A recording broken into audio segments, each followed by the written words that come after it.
Philosophical Mysticism, a spiritual handbook for mankind, simplified into 100 short lessons.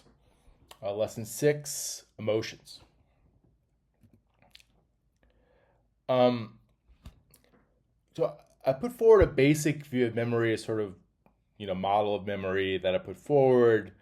Um, and it's important to sort of point out that memories and emotions are intertwined and interact, in many cases, very strongly. So they are sort of connected to each other. Emotions influence how we remember things. Memories can affect and trigger the firing of emotions, so they sort of interact. But it'd be wrong to say that we have memories of emotions or that they are the same. Rather, emotions occur with memories. This is an important point that I'm going to sort of flesh out throughout the book. And it's weird at first, but it makes sense. It will make sense. So the emotions occur with memories. So they're sort of, through evolution, they kind of just are in sync with memories.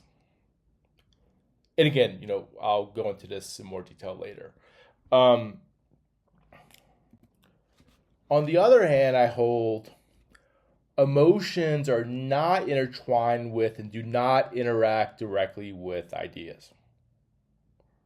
So they interact with emotions, but emotions interact with memories, but they do not directly interact with ideas.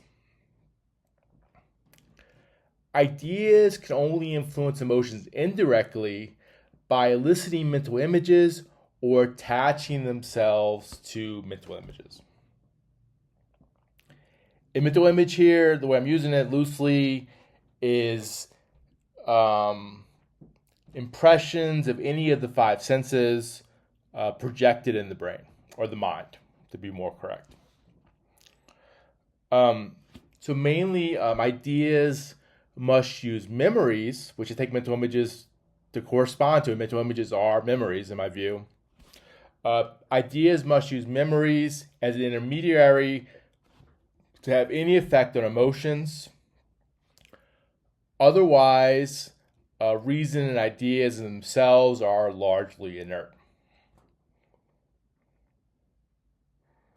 Reason here, will definitely, reason will be talked about as well later on. But yeah, so ideas don't directly interact with emotions. They're sort of like, foreign to each other. But ideas, at least in humans, with ideas, we could generate mental images or use memories to actually affect emotions.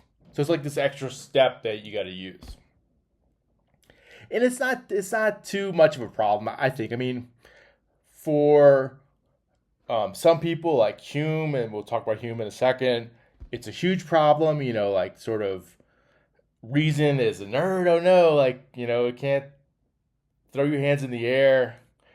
But I mean, all you got to do is just generate a mental image, and we can all do this.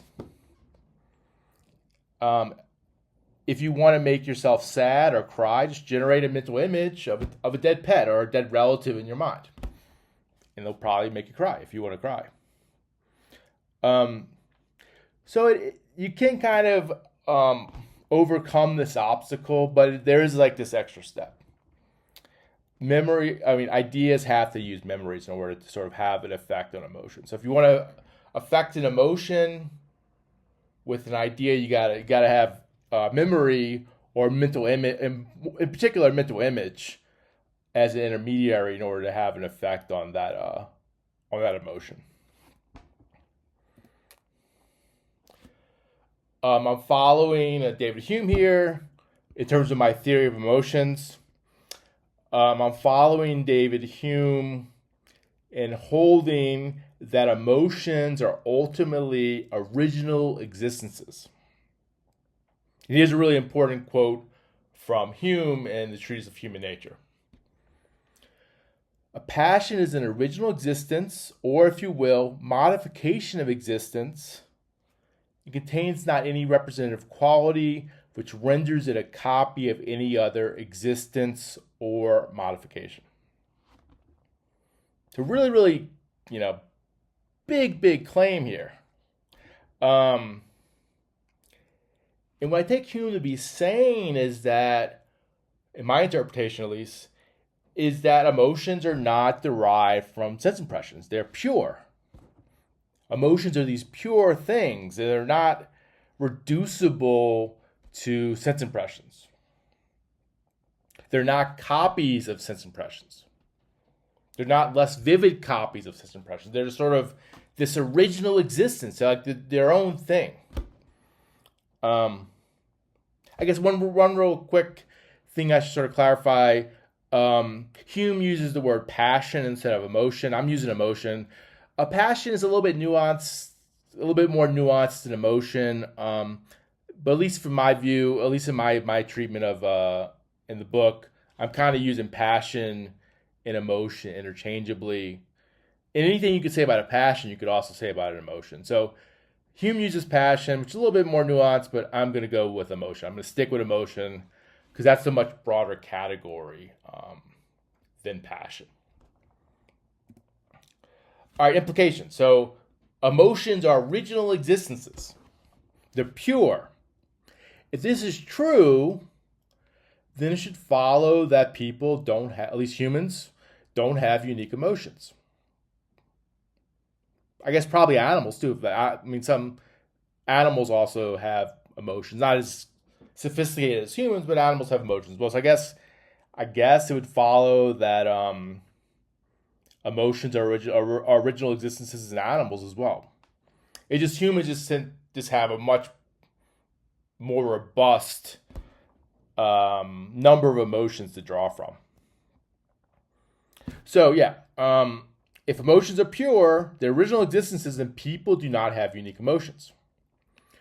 Emotions are then universal and experienced the same for everyone. This goes back, can be traced back historically as far as, or anywhere in the world, as far as we're willing to go.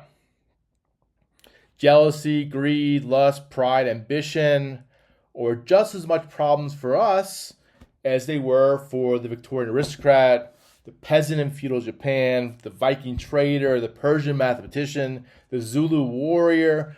They all had the same emotions as us. They all struggled with the same emotions. They're universal. They're not unique. Although I will say, just one thing you should, I guess, point out is that, well, in certain people at certain times, the intensity, frequency, and duration of emotions vary slightly between different people and at different times. But even if this is true, I'm going to argue that the raw feel is the same. Everybody experiences anger in the same way. There's a raw feel to it. You might be more prone to anger or get more angry than most people, but you still have that same raw feel. That anger has a raw feel to it. And every human is going to sort of share this raw feel and kind of know what it is. So another consequence is that humans, on account of having the same emotions and experiencing them the same way, sort of share a phenomenal outlook and can relate to what other people are feeling and how they see and evaluate the world. So we kind of have some idea what other people are like. If other people have emotions and they experience the world a certain way, so do you. And in that way, you could sort of have a shared outlook. You kind of sort of know what other people are like, how they feel. Of course, you have like psychopaths that might not have the same raw feel, maybe. But true psychopaths are pretty rare, and they're not representative of human nature. Most people aren't psychopaths, so this sort of theory works. I would even say that you could use this sort of view to build like a moral sense. It makes sense to me. You could have a moral sense here, but I'm not going to argue for it here. I'm not going to peddle a theory of morality just yet. We'll give a theory of morality later, but not just yet. So let's just say that it's universal. All right, that's the lesson.